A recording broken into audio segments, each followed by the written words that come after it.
Good morning students. तो आज हम कर रहे हैं cash flow statement chapter number 6। ये लास्ट चैप्टर है आपकी बुक का और इसे एग्जाम में आपका 8 मार्क्स का आता है। ठीक है, तो आज हम पूरा चैप्टर एक बार में करेंगे रिवीजन। ठीक है, तो कैश फ्लो स्टेटमेंट, पहले तो कैश फ्लो स्टेटमेंट होता क्या है। अभी तक आप लोग क्या देख रहे थे कि हम बनाते थे statement of profit and loss, है ना। तो इससे हमें क्या पता चलता था कि फर्म में या कंपनी कंपनी में प्रॉफिट हो रहा है या लॉस हो रहा है।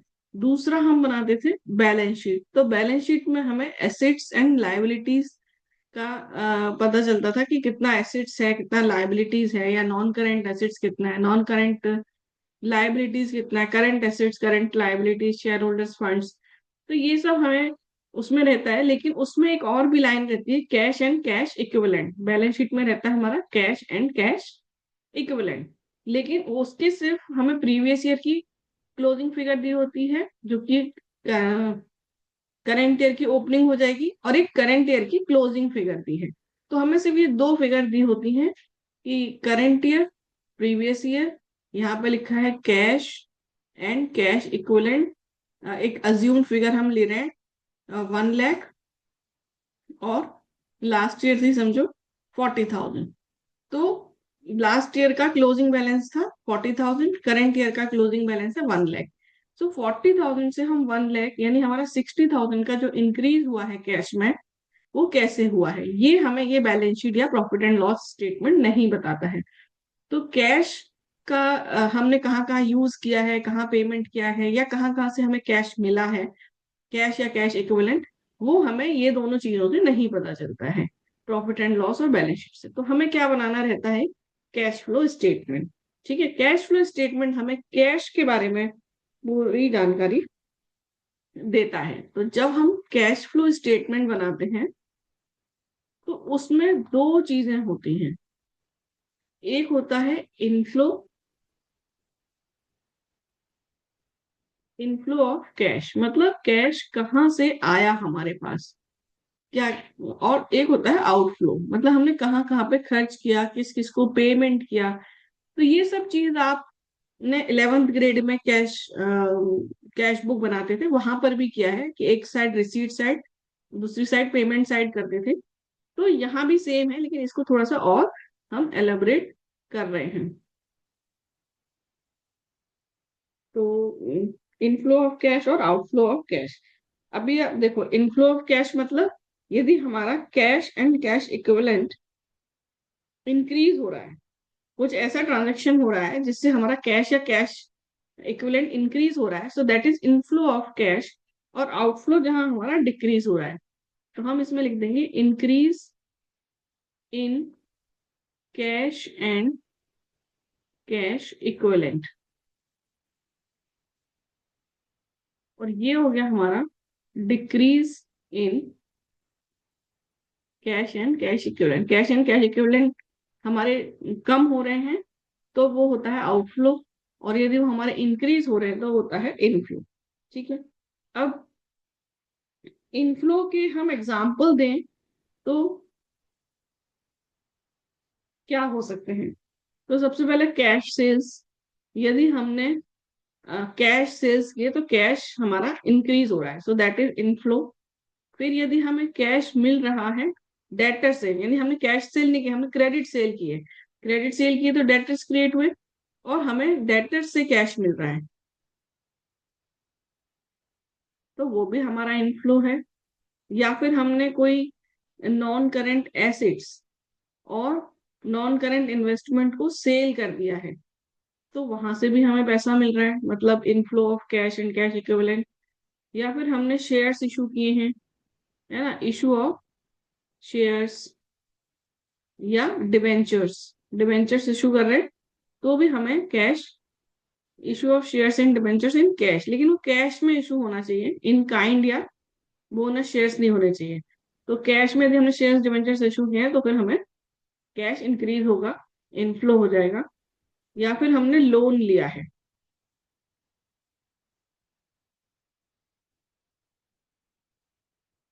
तो भी हमें इनफ्लो है। या फिर हमने हमें इंटरेस्ट मिल रहा है, कमीशन मिल रहा है। तो cash received from interest and commission. तो बेसिकली जहां जहां से हमें पैसा मिल रहा है दैट इज इनफ्लो। ठीक है, ये है इसके एग्जाम्पल।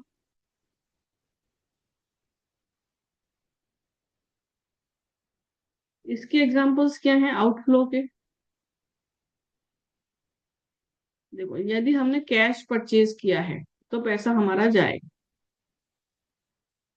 लेकिन यदि हमने क्रेडिट परचेज किया है और यदि हम कैश पेमेंट कर रहे हैं, कैश पेमेंट या चेक पेमेंट या इन काइंड, मतलब कुछ और ड्राफ्ट दे रहे हैं, तो cash in cash equivalent decrease हो जाएंगे। So cash payment to creditor.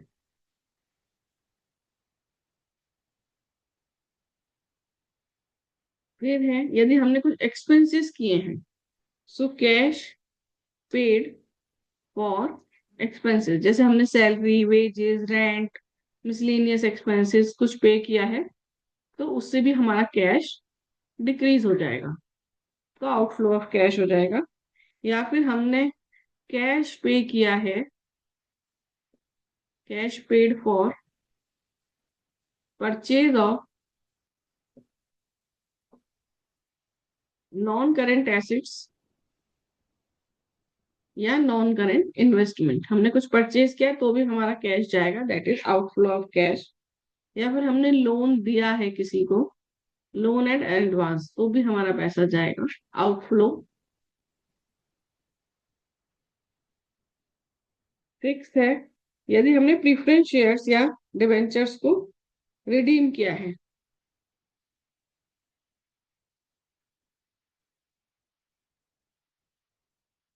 Cash paid for redemption of preference shares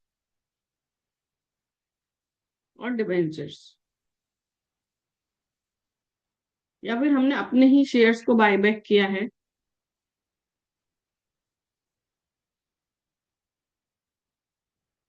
तो ये देखा आपने, इनफ्लो मतलब जहां से पैसा आया, आउटफ्लो मतलब जहां पैसा गया।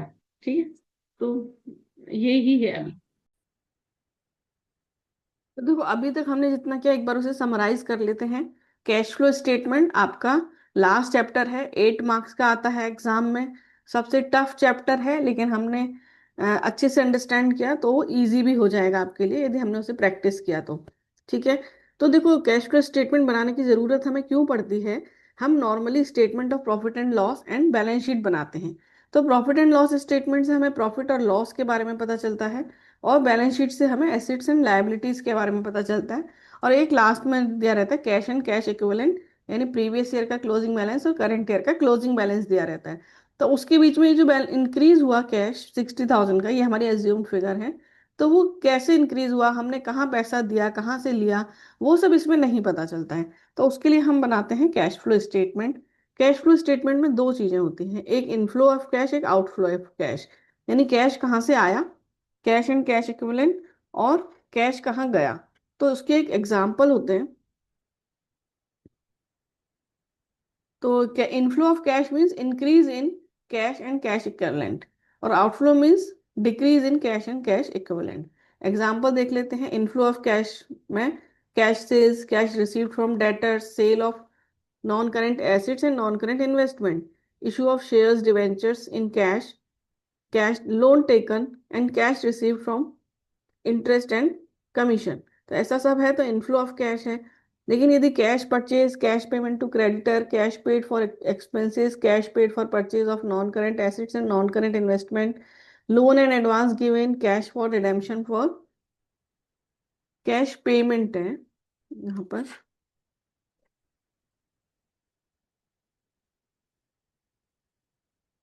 Cash payment for redemption of preference shares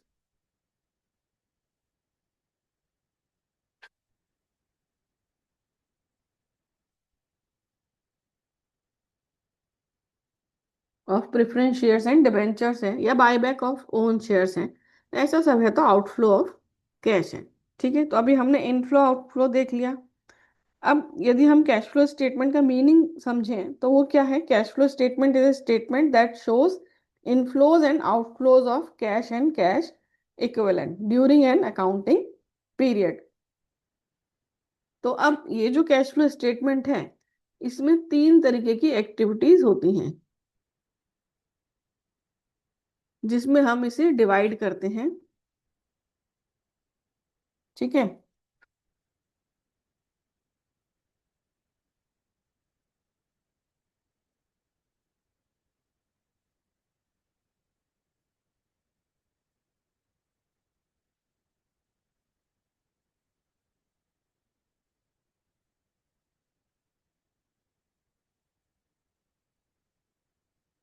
तो फर्स्ट कौन सी है? Operating activity.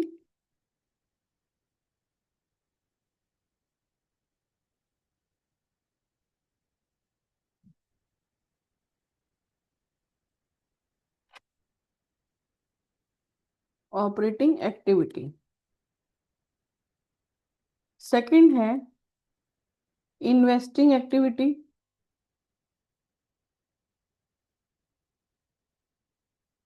थर्ड है फाइनेंसिंग एक्टिविटी।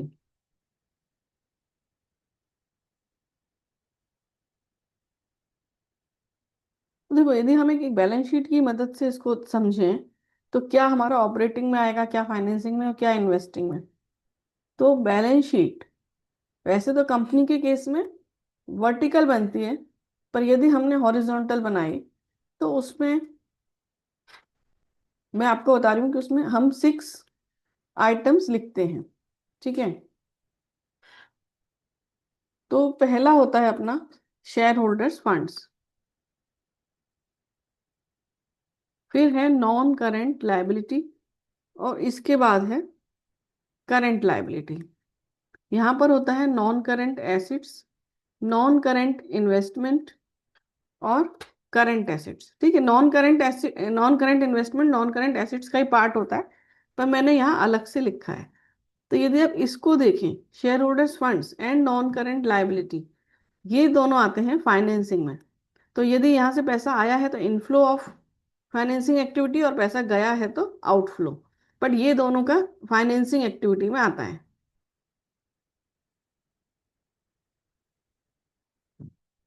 अब जैसे शेयर होल्डर्स फंड्स में आपने शेयर्स इशू किए, डिबेंचर्स, नॉन करेंट लायबिलिटी में डिबेंचर्स इशू किए, लोन लिया है, तो वो सब इनफ्लो है। लेकिन यदि हमने redemption of preference shares, redemption of debentures, buyback of own shares, loan का रीपेमेंट किया, तो वो आउटफ्लो है, लेकिन ये सब फाइनेंसिंग एक्टिविटी में आता है।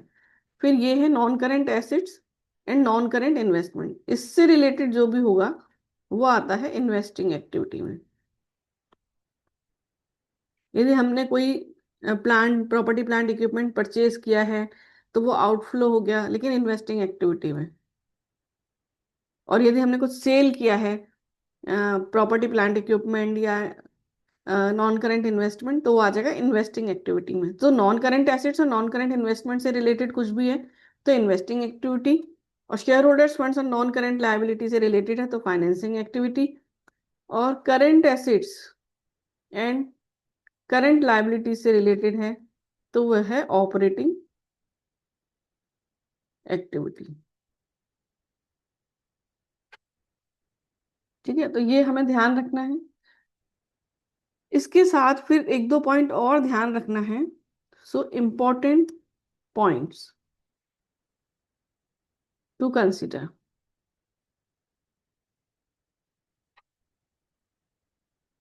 तो नंबर 1 हम कर रहे हैं, जैसे डिविडेंड पेड है, so dividend paid is financing activity, क्योंकि हम जो शेयर्स इशू करते हैं उन पर देते हैं, तो ये फाइनेंसिंग है। फिर है इंटरेस्ट पेड,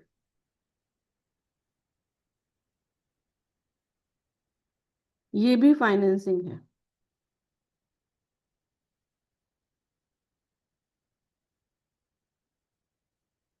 फिर है डिविडेंड रिसीव, डिविडेंड रिसीव्ड यदि है तो वो इन्वेस्टिंग एक्टिविटी है।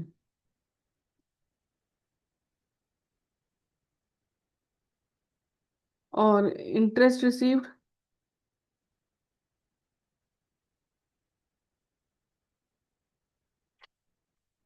इन्वेस्टिंग।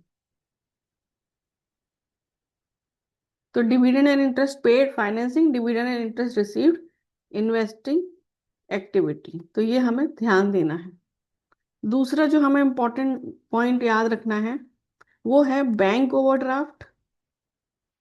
बैंक ओवरड्राफ्ट आता है आपका करंट लायबिलिटी में, ठीक है, यहाँ आएगा करंट लायबिलिटी में, लेकिन हमें उसे वर्किंग कैपिटल में लेना ही नहीं है, ठीक है, हमें उसे लेना है फाइनेंसिंग एक्टिविटी में, क्योंकि बैंक ओवरड्राफ्ट हमें एक तरह से सोर्स ऑफ फाइनेंस है। Bank overdraft, trade credit and cash credit, ये क्या है, फाइनेंसिंग एक्टिविटी। इसे हमें करंट लायबिलिटी में नहीं लेना है।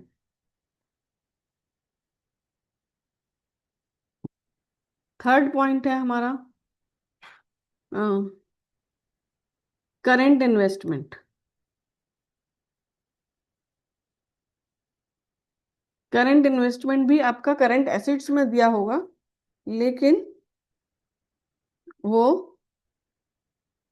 आपका आएगा यदि उसमें कुछ और मेंशन ना किया जाए, यदि कुछ भी मेंशन नहीं किया है तो करंट इन्वेस्टमेंट को हम लेंगे कैश एंड कैश इक्विवेलेंट में।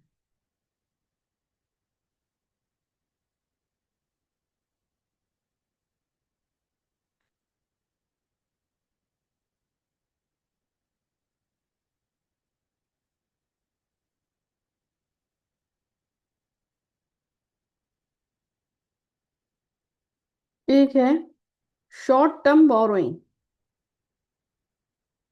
शॉर्ट टर्म बोरोइंग भी फाइनेंसिंग एक्टिविटी है, क्योंकि आपको पैसा मिल रहा है ना, सोर्स ऑफ फाइनेंस है, तो शॉर्ट टर्म बोरोइंग भी फाइनेंसिंग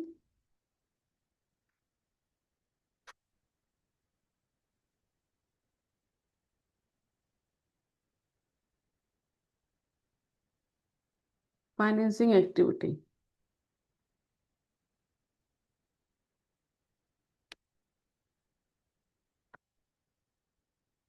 अब हम देख लेते हैं कैश एंड कैश इक्विवेलेंट में क्या क्या आता है।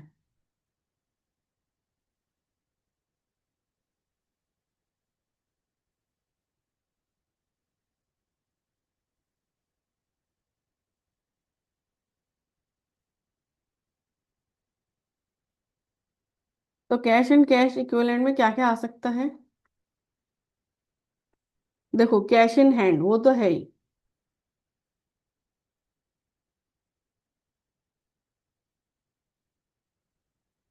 Cash in hand.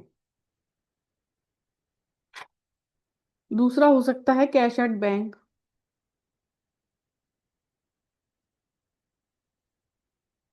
Third one short term deposits in bank. Cash in cash equivalent का मतलब है जो कैश में आपका तुरंत चेंज हो जाए, विद इन 3 मंथ्स कैश में कन्वर्ट हो सकता है, so short term deposits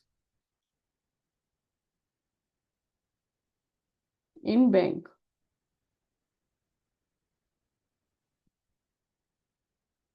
D है करंट इन्वेस्टमेंट। देखो यहाँ पर हम स्पेसिफाई किया है करंट इन्वेस्टमेंट, यहाँ पर ही आएगा, लेकिन यदि कुछ और बोल दिया करंट इन्वेस्टमेंट के बारे में, क्वेश्चन ने कुछ अलग से स्पेसिफाई किया, तो फिर हम उसे करंट एसेट्स में लेके जाएंगे, लेकिन यदि कुछ नहीं बोला है तो कैश एंड कैश इक्विवेलेंट में आएगा।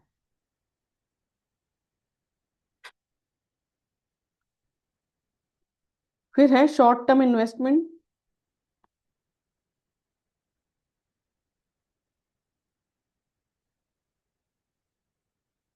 और मार्केटेबल सिक्योरिटीज।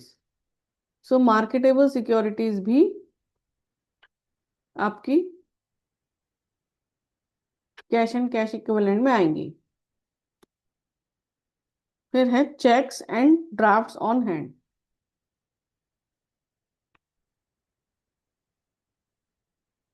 तो ये जो इसमें 7 आइटम है, सिक्स आइटम्स हैं, तो ये आपको कैश एंड कैश इक्विवेलेंट में लेने हैं। तो ये बाकी सब तो इजी है, बस ये जो हमारे थोड़े से कंफ्यूजिंग होते हैं, करंट इन्वेस्टमेंट और शॉर्ट टर्म इन्वेस्टमेंट और मार्केटेबल सिक्योरिटीज, तो ये दोनों भी हमें कैश एंड कैश इक्विवेलेंट में ही लेना है, ठीक है, ये दोनों इम्पॉर्टेंट हैं। मतलब ये कंफ्यूजिंग है एक्चुअली, तो ये आपको ध्यान रखना है कि ये दोनों भी कैश एंड कैश इक्विवेलेंट का पार्ट है। करंट इन्वेस्टमेंट के बारे में यदि क्वेश्चन ने कुछ और बोल दिया तो वहां पे लेके जाएंगे, लेकिन अदरवाइज यदि कुछ भी मेंशन नहीं है तो ये कैश एंड कैश इक्विवेलेंट में ही लेंगे। ठीक है, एक चीज और थी इस के बारे में, प्रपोज्ड डिविडेंड। सो प्रपोज्ड डिविडेंड और करंट ईयर, ये आपको इग्नोर करना है पूरे चैप्टर में। इस पूरे चैप्टर में हमें propose dividend of current year ignore करना है, और उसे हमें कहीं पर भी कंसीडर नहीं करना है। ठीक है, क्योंकि ये नेक्स्ट ईयर के लिए होता है, मतलब नेक्स्ट ईयर में इसका पेमेंट होता है, नेक्स्ट ईयर में होता है, तो ये कंटिजेंट लायबिलिटी में आता है। तो यहाँ पर हमें इस पूरे चैप्टर में propose dividend of current year fully ignore करना है, कहीं पर भी इसे कंसीडर नहीं करना है। ठीक है, तो यहाँ तक जब आपने ये सब इतना समझ लिया, इसके बाद हम करेंगे वन बाय वन कि cash flow from operating activity में क्या होता है, या cash flow from investing activity में क्या होता है, या फाइनेंसिंग एक्टिविटी में क्या होता है। तो जैसे आप समझें, तो cash flow from operating activity मतलब जो मेन बिजनेस का है, जैसे हमारा हमने सेल किया गुड्स को तो वहां से पैसा मिलेगा, है ना। या फिर हमें रॉयल्टी, यदि हमारा गुड्स हम नहीं बनाते हैं, हमको सर्विसेज प्रोवाइड करते हैं, तो सर्विसेज प्रोवाइड करने से कुछ मिल रहा है, या रॉयल्टी, फीस, कमीशन, ऐसा हमें कुछ मिलता है। ठीक है, या हम क्रेडिट सेल करते हैं तो हमें डेटर्स से पैसा आ रहा है, बिल्स रिसीवेबल से आ रहा है, या हमने गुड्स एंड सर्विसेज परचेज किए हैं तो पेमेंट करना पड़ रहा है, या हमने क्रेडिट परचेज किया है तो क्रेडिटर्स या बिल्स पेबल को पेमेंट कर रहे हैं, कोई हम एक्सपेंस कर रहे हैं, wages, salaries, other payments to employees, तो ये सब है ऑपरेटिंग एक्टिविटी। साथ में एक और है, यदि हम इनकम टैक्स का पेमेंट कर रहे हैं तो वो भी हमारा ऑपरेटिंग एक्टिविटी है। और इन्वेस्टिंग में क्या आता है, यदि हम नॉन करेंट एसिड्स या नॉन करेंट इन्वेस्टमेंट में हम कुछ भी सेल परचेज कर रहे हैं, दैट इज इन्वेस्टिंग। और share holders funds and non current liability से रिलेटेड यदि हम कुछ भी कर रहे हैं तो वो फाइनेंसिंग एक्टिविटी है। ठीक है, तो अब हम बनाएंगे कैश फ्लो स्टेटमेंट। तो हम फॉर्मेट रेडी कर लेते हैं। तो अब देखो, हम कर रहे हैं format of cash flow statement. हम कर रहे हैं इनडायरेक्ट मेथड से। एक्चुअली दो मेथड हैं, डायरेक्ट और इनडायरेक्ट, लेकिन हमारे सिलेबस में, क्लास 12th के सिलेबस में इनडायरेक्ट मेथड ही है, तो हम डायरेक्ट मेथड नहीं देखेंगे, इनडायरेक्ट मेथड से ही करेंगे। तो यदि एग्जाम में आ जाए इनडायरेक्ट मेथड से करना है तो आपको कंफ्यूज नहीं होना है, क्योंकि हमने वही सीखा है। ठीक है, फिर हम करें तो हम कंपनी का नाम लिखेंगे सबसे पहले, फिर cash flow statement, and for the year ended, तो ये बनता है for the year ended 31 March 2025 और वट एवर। फिर एज पर अकाउंटिंग स्टैंडर्ड 3 रिवाइज्ड, तो हमारा जो इंस्टीट्यूट है, institute of chartered accountants of India, वो अकाउंटिंग स्टैंडर्ड इशू करता है, तो ये अकाउंटिंग स्टैंडर्ड 3 है रिवाइज, उसके हिसाब से हम ये कैश फ्लो स्टेटमेंट बना रहे हैं। इनडायरेक्ट मेथड है, ध्यान रखना, और एज पर अकाउंटिंग स्टैंडर्ड 3 है। ठीक है, तो अब हम बनाएंगे कैश फ्लो स्टेटमेंट। तो उसका पहला पार्ट है cash flow from operating activity.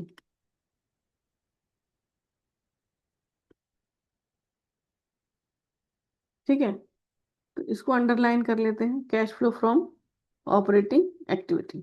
अब इसकी हम जो स्टार्टिंग करेंगे वो हम करेंगे नेट प्रॉफिट बिफोर टैक्स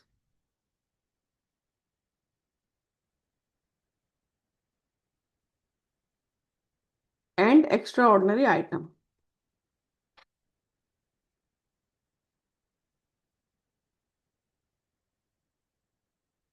ठीक है, तो अब या तो ये हमारा net profit before tax and extra ordinary item question में दिया रहेगा, यदि ये क्वेश्चन में नहीं दिया है तो हम इसके लिए वर्किंग नोट बनाएंगे। सो वर्किंग नोट नंबर 1, और जनरली बनाना ही पड़ता है 90% तो हमने फिर ये बनाया working note number 1, calculation of net profit before tax and extra ordinary item.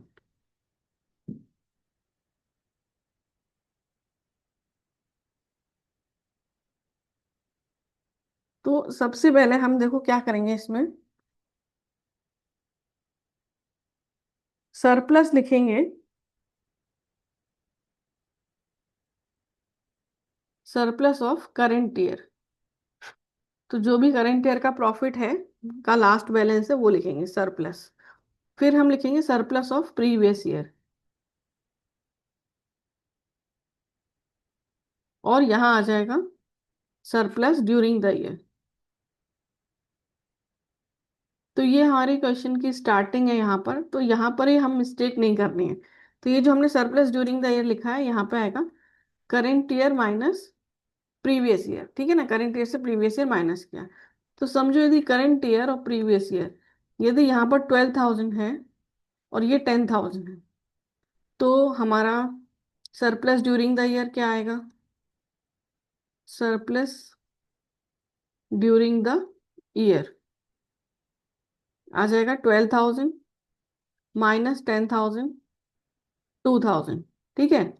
लेकिन यदि हमारा करंट ईयर और प्रीवियस ईयर ये है माइनस का 8,000, मतलब लॉस हुआ था, और ये है 10,000, तब क्या होगा, ये फर्स्ट एग्जाम्पल है, ये सेकंड एग्जाम्पल। तो हम सरप्लस कैसे निकालेंगे,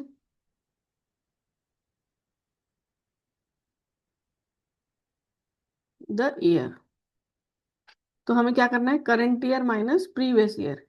current year 10,000 minus previous year का क्या है, माइनस है, तो ये माइनस का 8,000, ठीक है। तो 10,000 ये माइनस माइनस क्या हो जाएंगे, प्लस, तो ये हो जाएगा 18,000। तो ड्यूरिंग द ईयर आपको हुआ 18,000 का प्रॉफिट। तो ये हमें प्लस माइनस का ध्यान रखना है। एग्जाम्पल 3 करके देख लेते हैं। करंट ईयर है माइनस का 10,000 और प्रीवियस ईयर था माइनस का 8,000। तो सरप्लस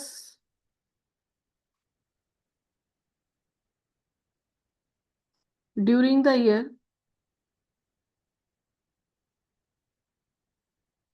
क्या है, current year minus previous year. So minus 10,000 minus और माइनस का 8,000, तो ये माइनस माइनस प्लस हो जाएंगे, plus minus minus, so minus का 2,000। तो यानी लॉस आपका 2,000 से इंक्रीज हुआ है। तो ये हमें देखना है, current year minus previous year और प्लस माइनस के साइन बराबर देखने हैं। तो ये हमारा गलत नहीं होगा, नहीं तो हमारी मिस्टेक स्टार्टिंग में ही हो जाएगी यदि हमने ध्यान नहीं दिया। तो हमें क्या करना है, current year minus previous year, minus के साइंस को, लॉस को, प्रॉफिट को ध्यान में रखना है। इसके बाद हमें करना है ऐड। देखो अब मैं आपको एक इजी मेथड दे रही हूँ जिससे कि आपको इजीली सब चीज़ें ध्यान रहेंगी। तो हम ट्रिप पे बहुत जाते हैं हर एग्जाम के बाद, हर उसके बाद, तो हमें यहाँ पर ट्रिप ऐड करना है। ट्रिप से मतलब है टैक्स प्रोविजन, ठीक है। तो टैक्स प्रोविजन, लेकिन करंट ईयर का, करंट ईयर का टैक्स हमें प्लस करना है, टैक्स प्रोविजन। तो यदि दो ही इंफॉर्मेशन दिए हुए हैं, करंट ईयर और प्रीवियस ईयर का टैक्स प्रोविजन दिया है, तो हमें करंट ईयर का लेना है। लेकिन यदि एक और कोई इंफॉर्मेशन दी है कि टैक्स पेड या इस करंट ईयर का टैक्स इतना था, यदि थर्ड इंफॉर्मेशन भी कुछ है, तो फिर हमें उसका लेजर बनाना होगा, अकाउंट बनाना होगा, और वहां से हमें चीजें फाइंड आउट करनी होंगी। लेकिन यदि दो ही चीजें हैं, करंट ईयर और प्रीवियस ईयर का टैक्स प्रोविजन दिया है, तो हम करंट ईयर का यहाँ पर प्लस करेंगे। आर से मतलब है जनरल रिजर्व। तो जनरल रिजर्व में हमने यदि कुछ ट्रांसफर किया है तो वो आ जाएगा, लेकिन हम इसको बोलेंगे ड्यूरिंग द ईयर, या current year minus previous year. So ये जनरल रिजर्व या कैपिटल रिडेम्पशन रिजर्व या डिबेंचर रिडेम्पशन रिजर्व या workman compensation reserve, investment fluctuation reserve, किसी भी रिजर्व में हमने यदि अमाउंट ट्रांसफर किया है, यानी इंक्रीज हुआ है, करंट ईयर में इंक्रीज हुआ है प्रीवियस ईयर से, तो वो यहाँ पर आएगा, जितना भी अमाउंट इंक्रीज हुआ है। So during the year whatever you have transfer to reserves, वो यहाँ आएगा। फिर है इंटरिम डिविडेंड। इंटरिम डिविडेंड भी आएगा ड्यूरिंग द ईयर का। तो ये जो क्वेश्चन में दिया रहता है ड्यूरिंग द ईयर। तो यहाँ एक बहुत ध्यान देने वाली बात है, यदि हम इंटरिम डिविडेंड दे रहे हैं या प्रपोज डिविडेंड दे रहे हैं और साथ में यदि प्रेफरेंस शेयर्स हैं और उस पर रेट है 8%, 10%, 12% समथिंग, तो वो भी हमें देना होगा पहले। तो इंटरिम डिविडेंड या प्रपोज डिविडेंड हम दे रहे हैं तो पहले हमें प्रेफरेंस डिविडेंड भी देना है, ध्यान से। सो प्रपोज्ड डिविडेंड, लेकिन ये आएगा प्रीवियस ईयर का, ये ध्यान रखना है। करेंट ईयर का प्रपोज डिविडेंड किसी काम का नहीं है इस पूरे चैप्टर में। तो प्रपोज डिविडेंड, तो ट्रिप में क्या आ गया, tax provision of current year, general reserve या any other reserve during the year, interim dividend during the year, पी से प्रपोज डिविडेंड प्रीवियस ईयर। ठीक है, तो ये आ जाएगा नेट प्रॉफिट बिफोर टैक्स।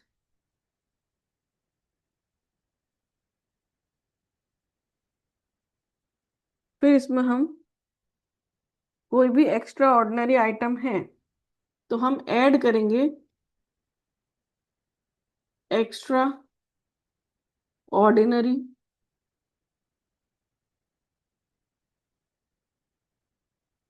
कोई भी लॉस है ना, एक्स्ट्रा ऑर्डिनरी लॉस या एबनॉर्मल लॉस,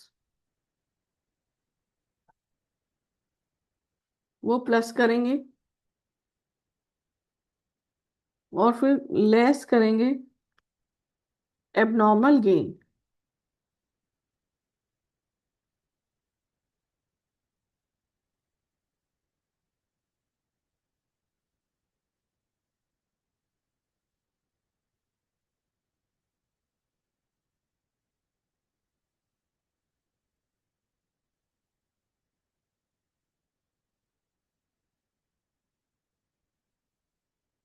तो यहाँ आ जाएगा net profit before tax and extra ordinary item. ठीक है, ये हम अपने मेन स्टेटमेंट में ले जाएंगे, बट ये ध्यान, बस इसमें एक इंपॉर्टेंट पॉइंट और है यहाँ पर, important point,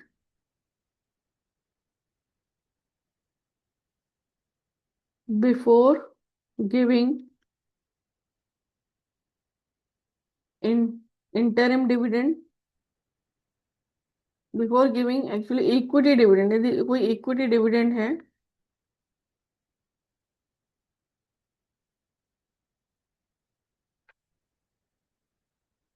we have to पे प्रेफरेंस डिविडेंड। तो यदि प्रेफरेंस शेयर्स हैं तो हमें प्रेफरेंस डिविडेंड भी देना है।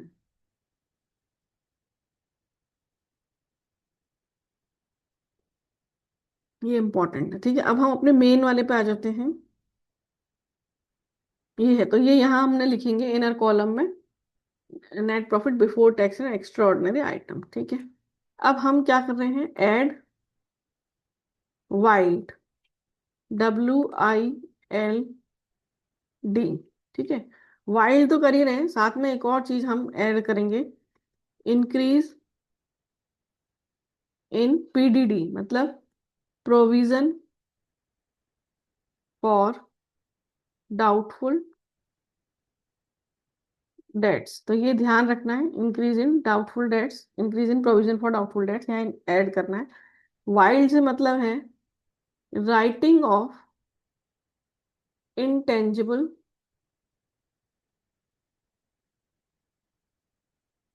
assets। ठीक है, तो इंटेंजिबल एसेट्स यानी goodwill, patents, copyright, trademark, computer software, ऐसा सब कुछ का वैल्यू यदि डिक्रीज हो रहा है, डिक्रीज हो रहा है, दैट मीन्स राइट ऑफ किया है आपने। ठीक है, तो वो आ जाएगा, यहाँ पर ऐड करेंगे। एक चीज और इम्पोर्टेंट पॉइंट में है, जो हम, ये हमारा सिक्स्थ पॉइंट हुआ था, इसके बाद एक हम यहाँ पर कर देते हैं सेवंथ पॉइंट। सेवंथ इसको किया तो एट्थ पॉइंट,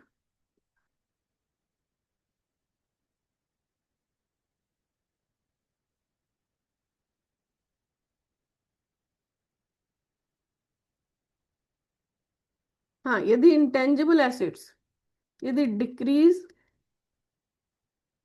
इन इंटेंजिबल एसिड्स है, तो डिक्रीज इन इंटेंजिबल एसिड्स मतलब वो राइट ऑफ है, तो वो कहाँ आ रहा है, ऑपरेटिंग में।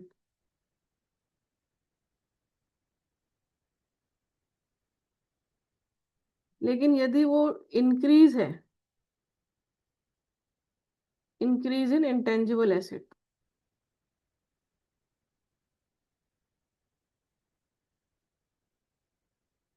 तो फिर वो परचेज है, परचेज ऑफ इंटेंजिबल एसिड्स, और ये आएगा इन्वेस्टिंग में।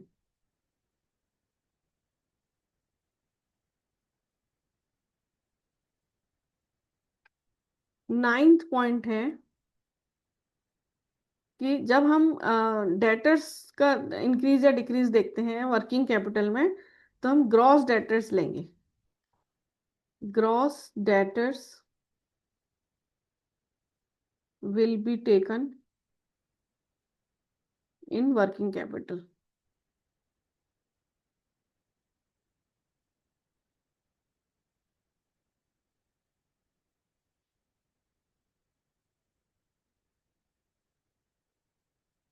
ठीक है, तो ये राइटिंग ऑफ इंटेंजिबल एसेट्स हो गया। फिर ये है interest paid on long term borrowing या शॉर्ट टर्म बोरोइंग। तो जैसे जब हम फाइनेंसिंग एक्टिविटी में आता है ना, loan, debenture, short term borrowing, तो यदि हमने उन पे कोई इंटरेस्ट पे किया है तो वो यहाँ पर आएगा। फिर है loss on sale of non current acids या नॉन करेंट इन्वेस्टमेंट, उस पर कुछ लॉस है तो यहाँ पर आएगा। डी से depreciation, so depreciation on tangible acids या फिक्स्ड एसिड्स या प्रॉपर्टी प्लांट इक्विपमेंट। ठीक है, तो वो डेप्रिसिएशन यहाँ पर आएगा। फिर हमने इसको सबको प्लस कर लेंगे।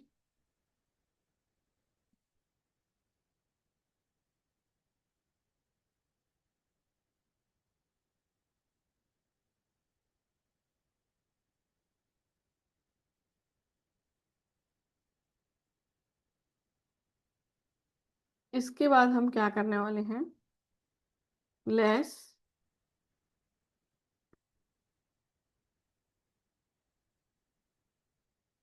P D I. पी से मतलब profit on sale of non current acids या नॉन करेंट इन्वेस्टमेंट, ये माइनस करेंगे। डी से डिविडेंड रिसीव्ड, माइनस करेंगे। आई से इंटरेस्ट रिसीव्ड, माइनस करेंगे। ठीक है, तो हमने वाइल्ड पीडीआई किया। और एक हमने करना है in decrease in provision for doubtful debts.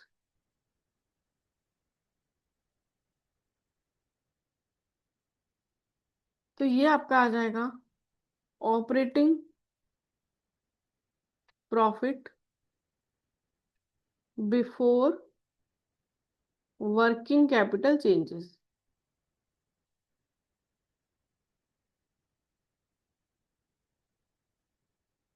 अब हम वर्किंग कैपिटल का चेंज करेंगे। तो देखो, वर्किंग कैपिटल के चेंज में हम ऐड करेंगे, यदि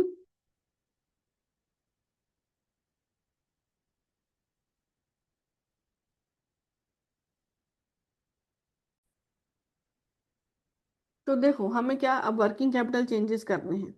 तो वर्किंग कैपिटल मतलब करंट एसेट्स और करंट लायबिलिटीज। तो यदि डिक्रीज हो रहे हैं, है ना, ये मैंने साइन भी बना दिया, लिख भी देती हूँ। डिक्रीज इन करंट एसेट्स तो हमें अलग अलग लिखना होगा, ट्रेड रिसीवेबल्स, बिल्स पे, बिल्स रिसीवेबल, इन्वेंट्री, है ना, और प्रीपेड एक्सपेंसेस कुछ भी है, तो वो यदि डिक्रीज हो रहा है तो यहाँ बस एक बात ध्यान रखना, कैश एंड कैश इक्विवेलेंट यहाँ नहीं आएगा, क्योंकि वो हमें अलग से लेना है। फिर है increase in current liabilities. So current liabilities में भी वो ध्यान रखना है कि bank overdraft, cash credit, short term borrowing, trade credit, ये सब नहीं लेना है। ठीक है, तो decrease in current assets add करेंगे, increase in current liabilities add करेंगे, और यहाँ एक फिगर निकालेंगे। इसके बाद लेस करेंगे हम increase in current assets,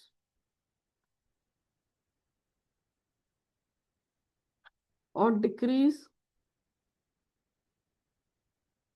in current liabilities. तो ये आप ध्यान रखना, करंट लायबिलिटीज का सीधा सीधा है, इंक्रीज हो रहे तो प्लस, डिक्रीज हो रहे तो माइनस, और करंट एसेट्स का उल्टा है, यदि डिक्रीज हो रहे हैं तो माइनस और इंक्रीज हो रहे तो प्लस।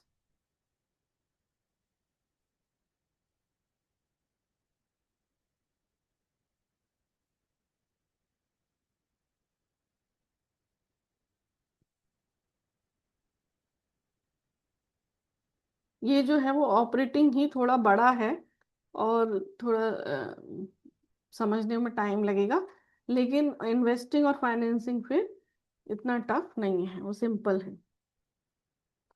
ठीक है, तो ये हमारा करके यहाँ पर आ जाएगा। इसके बाद हमें एक और स्टेप करना है, लेस टैक्स पेड। एक चीज है टैक्स पेड, और यदि हमें केवल करेंट ईयर और प्रीवियस ईयर का दिया तो यहाँ पर प्रीवियस ईयर का आएगा। ठीक है, टैक्स पेड प्रीवियस ईयर, और इसमें से हम रिफंड यदि है तो वो हम माइनस कर देंगे, refund of income tax.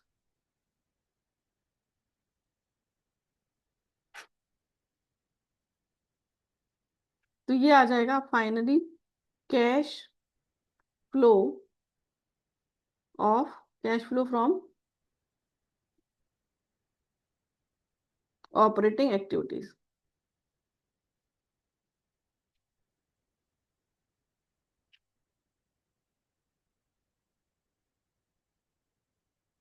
Cash, ये आया कैश फ्लो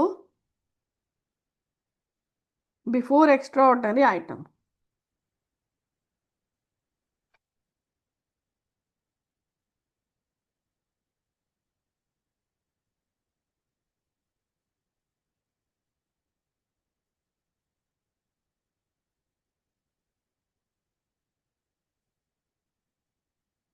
फिर हम इसमें ऐड करेंगे extraordinary item,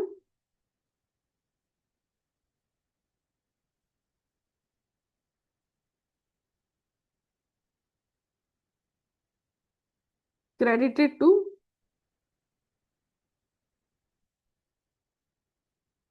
statement of profit and loss,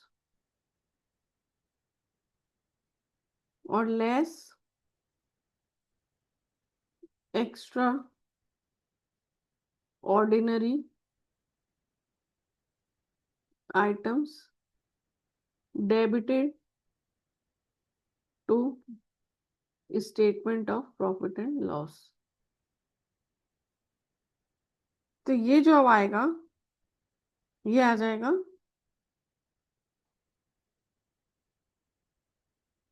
cash, net cash from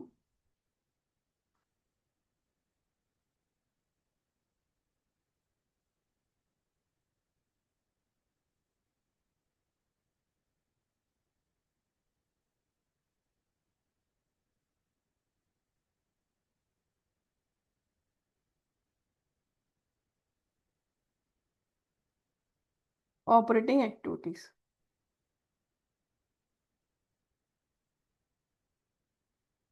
और इसको हम फाइनल आउटर कॉलम में लेके जाएंगे।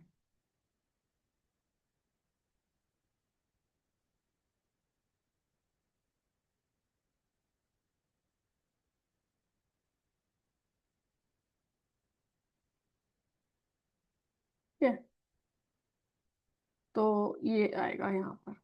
अब ये देखना है हमें, यदि प्लस में आ रहा है तो हम लिखेंगे net cash flow from operating activities, और यदि माइनस में आ रहा है तो हम लिखेंगे और net cash used in operating activities. ये है हमारा ए पॉइंट।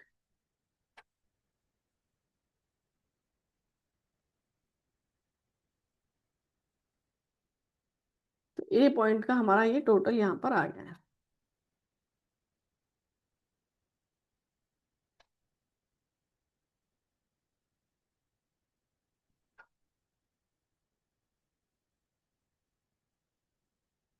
एक ये जो रिफंड ऑफ इनकम टैक्स है, ये यहाँ पर भी जो टैक्स प्रोविजन है यहाँ पर आएगा लेस रिफंड ऑफ टैक्स। तो रिफंड है यदि तो यहाँ पर से भी माइनस होगा। ठीक है, टैक्स प्रोविजन में से माइनस होगा रिफंड ऑफ टैक्स। तो अब हम यदि हम इसे स्टेप्स में देखें तो ये जो है हमारा, ये है स्टेप 1,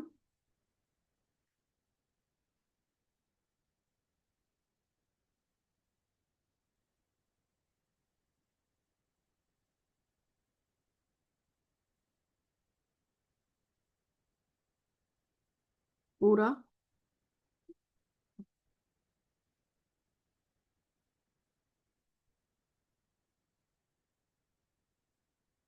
फिर ये है स्टेप 2, जिसमें हम वाइल्ड और पीडीआई कर रहे हैं।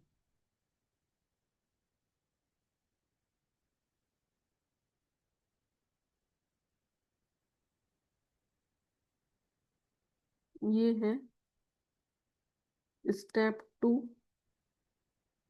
फिर ये जो हम कर रहे हैं वर्किंग कैपिटल वाला, ये है स्टेप 3।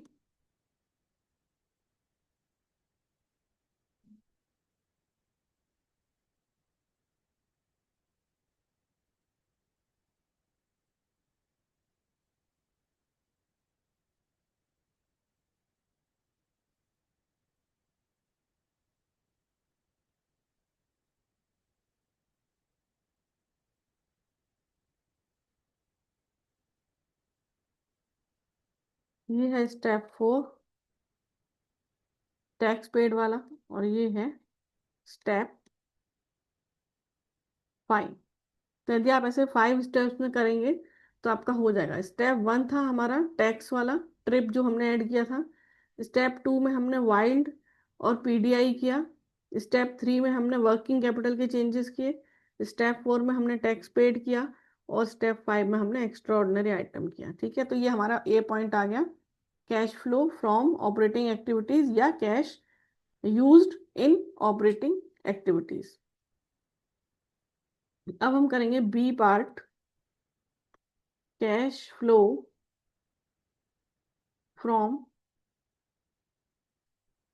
Investing activities. इसको अंडरलाइन कर लेते हैं। ठीक है, अब देखो क्या क्या आएगा इसमें।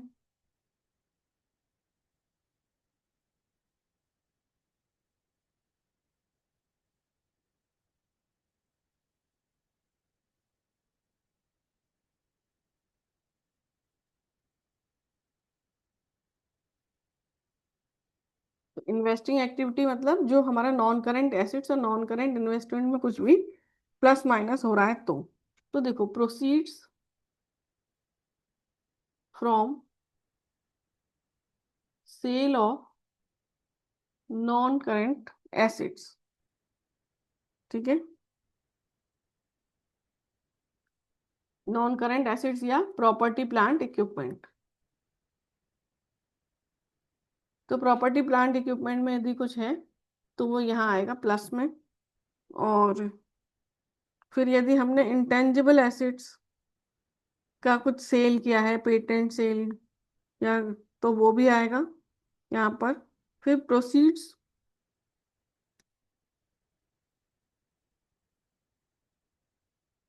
Proceeds from sale of intangible assets, proceeds from sale of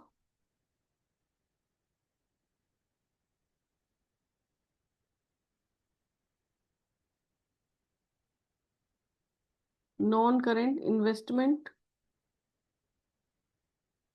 interest and dividend received,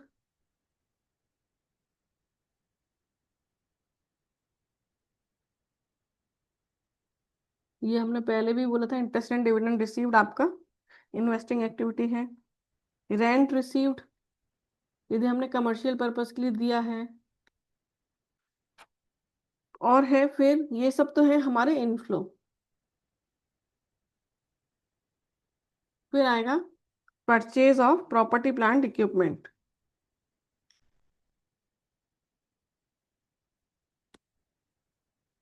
फिर परचेज ऑफ इंटेंजिबल एसेट्स, और purchase of non current investment.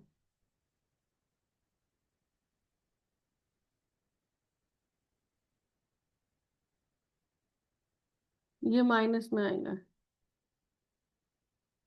तो अब हमारा जो फाइनल आ जाएगा वो आ जाएगा नेट कैश फ्रॉम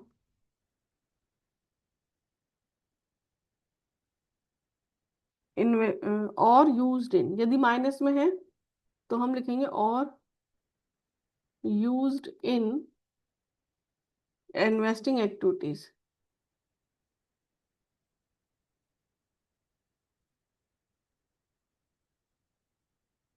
ये आ जाएगा बी पार्ट, तो ये यहाँ पर हम आउटर कॉलम में लिखेंगे।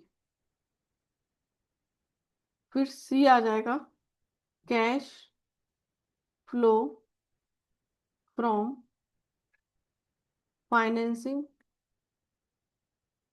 एक्टिविटीज।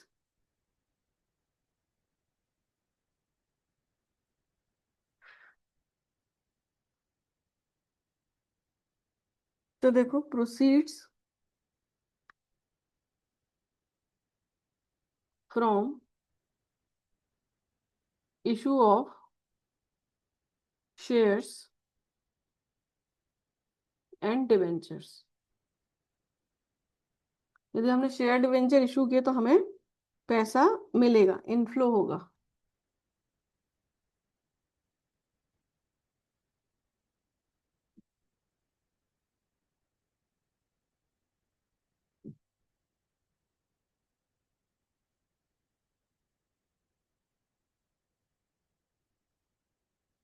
तो ये इनफ्लो है। इसके बाद है प्रोसीड्स फ्रॉम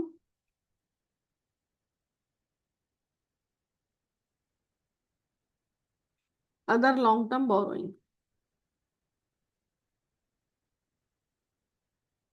फिर है proceeds from short term borrowing.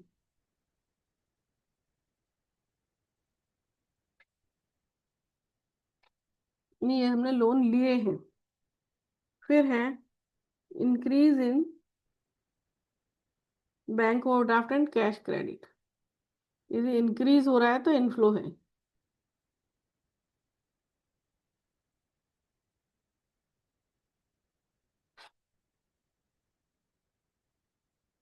Cash credit और ट्रेड क्रेडिट।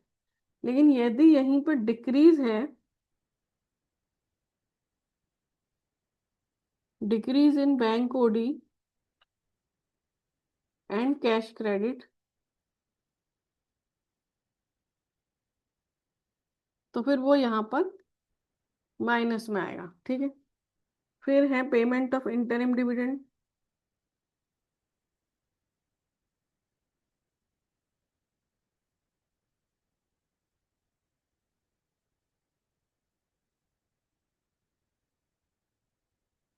फिर पेमेंट ऑफ प्रपोज्ड डिविडेंड। लेकिन प्रपोज्ड डिविडेंड का हमने बोला है कि करंट ईयर का तो ध्यान ही नहीं देना, इग्नोर करना है। तो ये कौन सा आएगा फिर प्रीवियस ईयर का। उसमें भी यदि कोई अनक्लेम्ड है तो उसको वो नहीं आएगा, यानी जितना हमने प्रपोज किया था और जितना अनक्लेम्ड है तो वो माइनस करके होगा।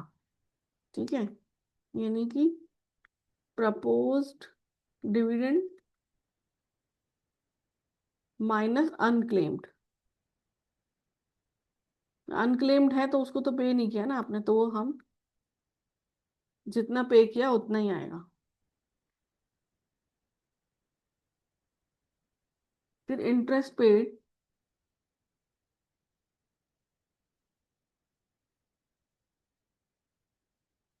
On long term borrowing, short term borrowing.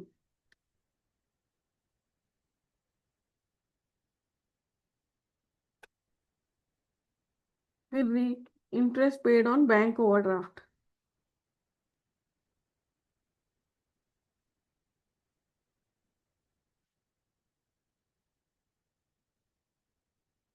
And cash credit.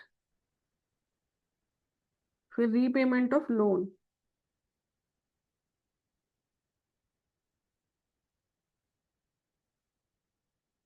Short term loan और लॉन्ग टर्म लोन। फिर redemption of preference shares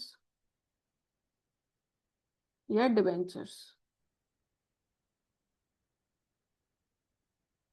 buyback of own shares.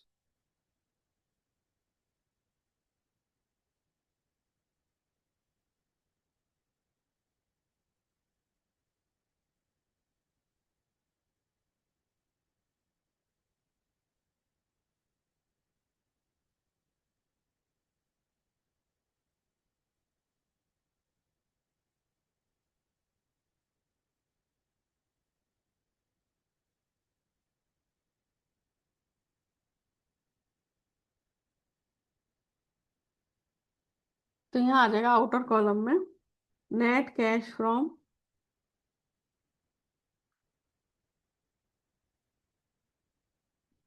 Bracket में used in financing activity.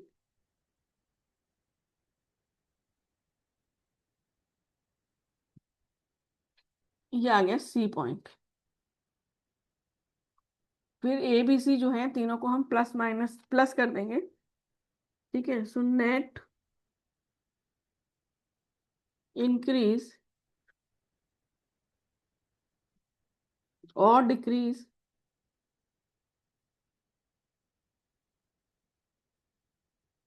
In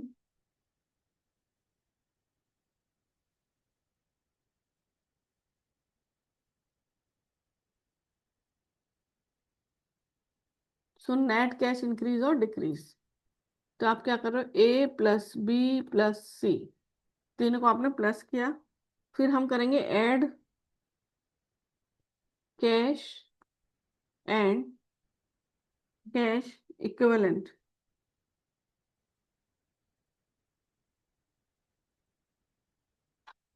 in the beginning of the year. तो इसमें जो भी होंगे in the beginning of the year मतलब जो लास्ट ईयर प्रीवियस ईयर है उसका क्लोजिंग।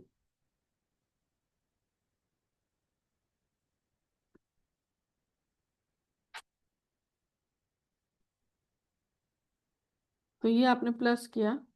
इसमें आपका current investment, marketable securities, cash in hand, cash at bank, cheques, demand draft, सबका टोटल आएगा लास्ट ईयर का जो क्लोजिंग था। फिर फाइनल आ जाएगा आपका cash and cash equivalent at the end of the year.